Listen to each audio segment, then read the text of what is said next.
नमस्कार दोस्तों, स्वागत है आप सभी का मेरे YouTube channel Bhat English classes पर। Warm welcome to all of you on my YouTube channel Bhat English classes. मैं आपका दोस्त सुबोध भाटी हाजिर हूँ पुनः आपके लिए लेकर एक बहुत ही इंटरेस्टिंग आज जो सेशन है आपके लिए। ठीक है, कुछ एक ऐसे वर्ड हैं जो इंग्लिश में काफ़ी हमें परेशान करते हैं, ईच और आइदर। इन दोनों में क्या डिफरेंस है आज हम उसे देखेंगे भैया। एक वर्ड हमारे सामने है ईच और एक वर्ड हमारे सामने है आइदर। एक वर्ड हमारे सामने है भैया ईच और एक वर्ड हमारे सामने है आइदर। भी बोलते हैं इसे, ईदर भी बोलते हैं। ठीक है, प्रोनाउंसिएशन में डिफरेंस है, आप समझ लेना, जो आप बोलते होंगे उसी के हिसाब से।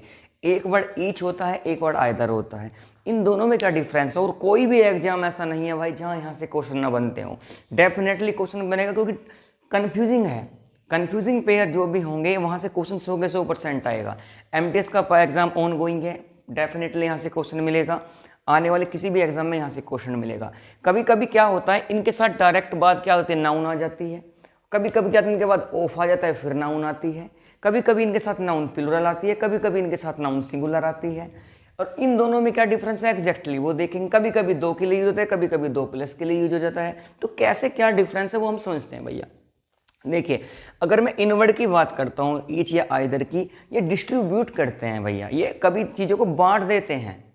क्या करते हैं, जिन चीज़ों को बांट देते हैं। तो जब भी कभी बांटने वाली बात होती है, ठीक है, तो वहाँ हम कौन सा इस्तेमाल करते हैं, ये प्रोनाउन का भी यूज करते हैं और एडजेक्टिव का भी यूज होता है इनका। अगर इनके डायरेक्ट बाद आपको कभी भी नाउन मिले, कभी भी इनके डायरेक्ट बाद आपको मिलती है भैया नाउन, तो आपको समझ लेना वहाँ पर ये क्या होंगे, एडजेक्टिव है। किसका काम करेंगे वहाँ, एडजेक्टिव का। ये वहाँ पर काम करते हैं एडजेक्टिव का। और अगर इनके बाद डायरेक्ट बाद नाउन नहीं मिलता है, डायरेक्ट बाद नाउन है तो एडजेक्टिव है। बट अगर इनके बाद डायरेक्ट बाद नाउन ना मिलकर आपको मिलेगा ऑफ और उसके बाद नाउन मिलेगा, तो फिर ये किसका काम करते हैं भैया, प्रोनाउन का। किसका काम करते हैं, प्रोनाउन का। तो अभी हम दोनों चीज़ों को हम समझेंगे ध्यान से। पहले देखते हैं कि ईच और ईदर में डिफरेंस क्या है। ईच और ईदर में जो डिफरेंस है उसके बाद हम देखते हैं ये एडजेक्टिव कैसे दिखाई देता है, प्रोनाउन कैसे दिखाई देता है। देखिए, अगर मैं ईच की बात करता हूँ, ईच का मतलब हम जानते होंगे सभी हिंदी में, ईच का मतलब होता है प्रत्येक। क्या होता है ईच का मतलब, प्रति एक। आइदर भी किसका बात करता है, आइदर भी आपको प्रति एक की ही बात करता है। पर दोनों में क्या डिफरेंस है वो देखो भैया।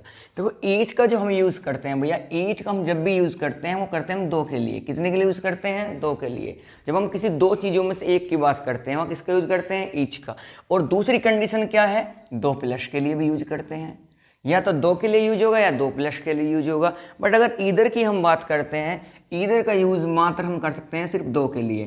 किसके लिए करते हैं, दो के लिए। अगर दो प्लस की बात करते हैं वहाँ ईदर का यूज ना होकर हम किसका यूज करते हैं भैया, एनी का यूज करते हैं। किसका यूज करते हैं, एनी का। तो ध्यान रखना है, जब भी आप दो की बात करेंगे तो ईच का यूज, दो प्लस के लिए ईच का यूज हो सकता है। ठीक है, दो में से प्रत्येक के लिए। जैसे अब देखिए समझते हैं इन दोनों में एक्चुअली क्या डिफरेंस होगा वो समझेंगे हम ध्यान से। एक डिफरेंस तो ये हो गया कि ईच का यूज दो प्लस के लिए होता है, जबकि आइदर का नहीं होता। दो प्लस की बात होगी तो किसका यूज करेंगे हम, एनी का यूज करेंगे। दूसरा डिफरेंस क्या हो सकता है, देखिए अब समझते हैं बात को। मैंने मान लिया कि दो कार खड़ी हैं बाहर, ये फर्स्ट कार है और एक ये तुम्हारी सेकंड कार है। ये दो कार बाहर खड़ी हैं भैया, ठीक है। और जैसे ही आप बाहर निकले, आपने कहा भाई ये दोनों कार में से प्रत्येक, ध्यान सुनना, तुमने कहा ये दोनों कारों में से प्रत्येक। मान ले दोनों ही कार ये किसकी हैं, मेरी हैं। और आप बाहर निकलते हैं तो आप क्या कहोगे देखकर, आप कहोगे कि दोनों में से प्रत्येक किसकी हैं, सुबोध भैया की हैं।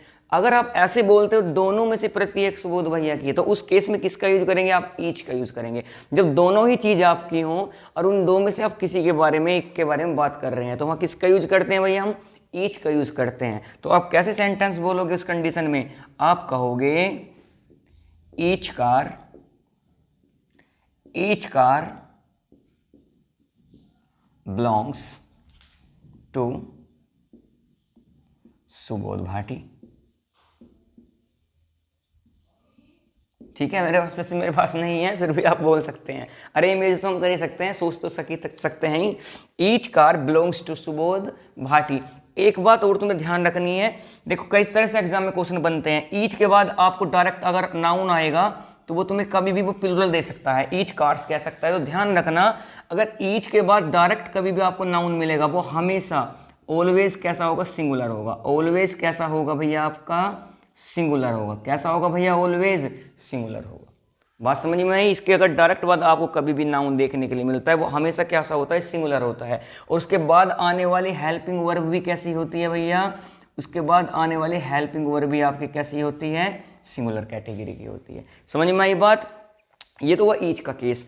आइदर का केस क्या होता है भैया, इधर का केस जानो। मान ले बाहर दो कार खड़ी हैं, मान ले बाहर कितनी कार खड़ी हैं भैया, दो कार बाहर खड़ी हैं। एक कार है, एक ये बी कार है, ए कार है, ये बी कार है। और आपको पता है इनमें से कोई एक कार मेरी है, इनमें से कोई एक, दोनों मेरी नहीं है, इनमें से कोई एक कार मेरी है। और अब आप बोलना चाहते हैं कि इन दोनों में से कोई एक कार किसकी है, सुबोध भैया की है। तो कैसे बोलोगे, कैसे बोलोगे भैया, तो आप ऐसे बोलते हो जब दो में से किसी एक की आप बात करोगे तो किसका यूज करोगे, ईदर का यूज करेंगे। तो जब भी ईदर का आप यूज करेंगे तो समझना ध्यान से, कैसे लिखोगे आप एग्जाम्पल में लिख रहा हूं यहां पर, आप सेंटेंस को बोलोगे either of the cars, either of the cars belongs to Subodh Bhati. आप ऐसे सेंटेंस को बोलेंगे, कैसे बोलेंगे, either of the cars belong to Subodh Bhati. अब बहुत सारी इंपॉर्टेंट बात यहाँ से आपके लिए समझ में आएंगी। देखिए एक तो आपने ये अंतर समझ लिया कि ईच का यूज कहाँ होगा, आइदर का यहाँ यूज कहाँ पर होगा। अगर दो चीज़ें हैं और दोनों में से मेरी हैं, दोनों ही प्रत्येक की आप बात करते हो तो ईच का यूज होगा। अगर दो चीज़ें हैं और दो में से कोई एक मेरी है और आप बताना चाहते हैं कोई एक के बारे में, तो वहाँ किसका यूज करते हैं, ईदर का यूज करते हैं। ये तो भैया हो गया इन दोनों के बीच में डिफरेंस। देखिए ज़्यादा भी हो सकती है, आपके पास 3 कार भी हो सकती है और 3 में से कोई एक की बात करेंगे तो आप वहाँ भी ईच का यूज़ करेंगे। बट अगर हम आइदर की बात करते हैं, इसका यूज हम सिर्फ 2 के लिए करते हैं। जब भी 2 से ज़्यादा की बात करता है, मान ले हमारे पास कितनी कार हों, मान ले हमारे पास है यहाँ पर 1 2 3 कार, और इन 3 कारों में से कोई एक मेरी है, एक कार बी, एक कार सी और एक कार ए। अब 3 कारों में से मान ले तुम्हें कोई बताना है कि इनमें से 3 में से कोई एक कार मेरी है, तो अब आप क्या करेंगे, अब आप आइदर का यूज नहीं कर सकते भैया। अगर आपने ऐसे सेंटेंस लिख दिया, मैं यहाँ पे लिख रहा हूँ आपके लिए सेंटेंस, जैसे अगर मैं लिख दूँ either of the 3 cars belongs to Subodh sir. अगर आपने ऐसे सेंटेंस को लिख दिया तो आपका सेंटेंस क्या हो जाएगा, रॉन्ग हो जाएगा और पेपर में देगा भैया, पेपर में ऐसे ही आपको एरर देगा। अब देखो ईदर ऑफ द 3 कार्स, अब देखो यहाँ पर कितनी कार दे रखे हैं भैया, 3 कार की आप बात कर रहे हो और 3 कार की बात कर रहे हो तो उनमें से किसी एक की बात कर रहे हो कि वो सुबोध भैया की, और आपने क्या लगा रखा है, ईदर। और जबकि ईदर का यूज़ हम कितने के लिए करते हैं, सिर्फ 2 के लिए करते हैं, वो 2 प्लस के लिए हम ईदर का यूज़ नहीं कर सकते। यहाँ इस सेंटेंस के इस पार्ट में क्या हो जाएगी, आपकी एरर हो जाएगी। तो आपके लिए इसकी जगह क्या लगाना पड़ेगा, एनी लेना पड़ेगा। क्या लगाओगे आप भैया, यहाँ पे लिख दोगे आप any, any of the 3 cars belongs to Subodh. ऐसे आपको सेंटेंस बनाने हैं।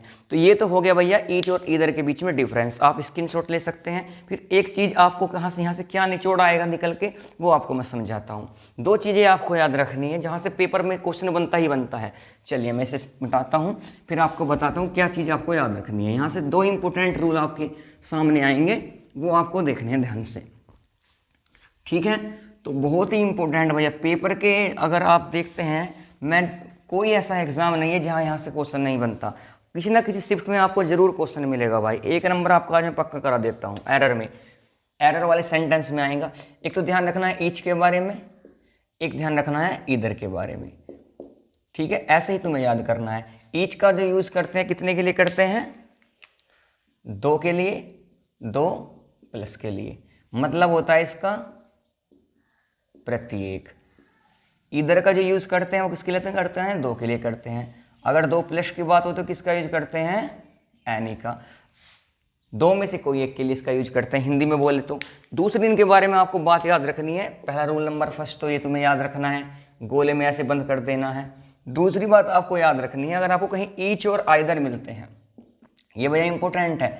अगर आपको कहीं ईच और आइदर मिलते हैं और अगर इनके तुरंत बाद आपको क्या मिल जाती है भैया, नाउन, इनके तुरंत बाद आपको क्या मिल जाती है, नाउन, तो उस केस में नाउन हमेशा कैसी होती है, सिंगुलर होती है। नाउन कैसी होगी भैया, हमेशा सिंगुलर होगी। और उसके बाद आने वाला जो भी हमारी हेल्पिंग वर्ब होगी, जो भी हमारी हेल्पिंग वर्ब होगी वो हमेशा कैसे कैटेगरी की होगी, सिंगुलर कैटेगरी की होगी। इस बात को हमेशा ध्यान रखना, पेपर में बार बार तुमसे गलती कराएगा इस सेंटेंस को देकर। एक तो ये रूल आपको याद रखना है, एक रूल और लिखा रहा हूँ वो याद रखना है। अगर आपको ईच और आइदर मिलता है, अगर आपको क्या मिल जाए भैया, ईच और आइदर मिलता है और इनके बाद आपको मिल जाए ऑफ, क्या मिल जाए भैया, ऑफ। ध्यान रखना, ईच और आइदर के बाद आपको मिलेगा ऑफ और उसके बाद आपको मिल जाए नाउन। क्या मिल जाए भैया, नाउन। क्या मिलेगा, नाउन, संज्ञा। तो इस कंडीशन में नाउन हमेशा कैसी कैटेगरी की होती है, प्लूरल कैटेगरी की। नाउन हमेशा कैसी होगी, हमेशा प्लूरल होगी। और पेपर में क्या देगा, ऑफ के बाद देगा नाउन और नाउन के देगा आपको सिंगुलर और पूछेगा बताओ क्या एरर है। ध्यान रखना, अगर ईच आइदर के तुरंत बाद ऑफ मिलेगा फिर प्लस अगर नाउन आपको मिलता है तो नाउन हमेशा कैसी कैटेगरी की होगी, प्लूरल कैटेगरी की होगी। और इसके बाद आने वाली हेल्पिंग वर्ब बताओ कैसी होगी, इसके बाद आने वाली हेल्पिंग वर्ब प्लूरल होगी। ना ना ना ना, प्लूरल नहीं होगी भाई। ध्यान रखना, जब भी ईच आइदर होगा हमेशा, ध्यान रखना, हमेशा हेल्पिंग वर्ब सिंगुलर ही होगी। हेल्पिंग वर्ब हम हमेशा कैसी लेंगे भैया, सिंगुलर ही हेल्पिंग वर्ब लेंगे। ये एक बहुत इंपॉर्टेंट आपको मैंने चीज़ें बताई हैं, ये इंपॉर्टेंट नोट आपके यहाँ से निकल कर आए हैं। और कोई एग्जाम ऐसा नहीं है जहाँ से ईच इधर से केस से क्वेश्चन नहीं बनता है भैया। बड़ा कन्फ्यूजिंग ये पेयर है और बड़ा ही इंपॉर्टेंट ये है क्वेश्चन यहाँ से बनते हैं आपके एग्जामिनेशन में। हर एग्जाम में आएंगे, एमटीएस का एग्जाम आपका ऑनगोइंग है, देख लेना किसी ना किसी शिफ्ट में आपको यहाँ से क्वेश्चन मिलेगा, डेफिनेटली मिलेगा भाई। हम एसएससी के बारे में, एसएससी खुद इतना अच्छा नहीं जानते हो जितना मैं एसएससी के बारे में जानता हूँ, ठीक है। बहुत एक्सपीरियंस लंबा है हमारा एसएससी के साथ, 2-3 साल से मैं एसएससी में ही घुसा हुआ हूँ तो मैं एसएससी को जानता हूँ, ठीक है। हाँ जी, चलिए तो अब देखिए नेक्स्ट, अब मैं वीडियो लेकर आऊँगा इधर नीदर, इधर और नीदर के ऊपर, आइदर और नाइदर जिसे आप बोलते हैं, वहाँ से भी क्वेश्चन बनते हैं, ठीक है। तो अपना वीडियो पर अपना प्यार देना भाई और लोगों। और अगर आपको वीडियो पसंद आए तो वीडियो को लाइक करना, चैनल को सब्सक्राइब करना, ठीक है। और बेल आइकन को दबाना ना भूलें ताकि आप पर जो भी मैं लेटेस्ट वीडियो डालता हूँ आप तक पहुँच सके, ठीक है। चलो इसी उम्मीद के साथ कि आपको वीडियो पसंद आएगा, मैं आपका दोस्त सुबोध भाटी आपसे विदा लेता हूँ। फिर कल मुलाकात करेंगे नेक्स्ट सेशन के साथ, तब तक के लिए बाय, ख्याल रख के अपना, हैव अ गुड डे।